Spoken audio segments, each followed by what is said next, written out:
You all, hari ni pagi-pagi lagi customer datang borong kain pasang sebanyak 40 pasang. Tengok ni, tim kita tengah packing, tengah kemas. Tengok ni, berselerak tapi tak apalah, customer nak pakai sedondol kan. Jom, Hani nak tanya customer ni daripada mana ni.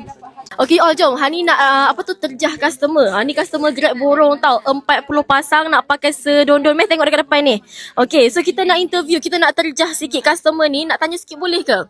Okay, akak daripada mana ni? Daripada Jasim Melaka. Jasim Melaka. Datang satu bas, betul tak? Betul, satu bas. Satu bas.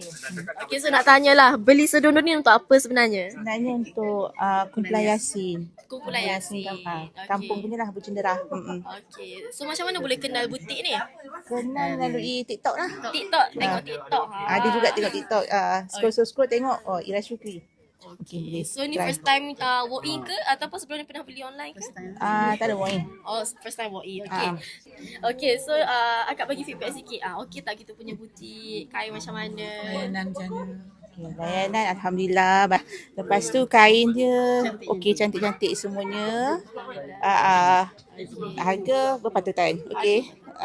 Okay, so daripada ni terima kasih. So nanti free akak boleh datang lagi. Sampai Kelantan insya-Allah datang lagi. Okay, bye-bye sikit. Bye.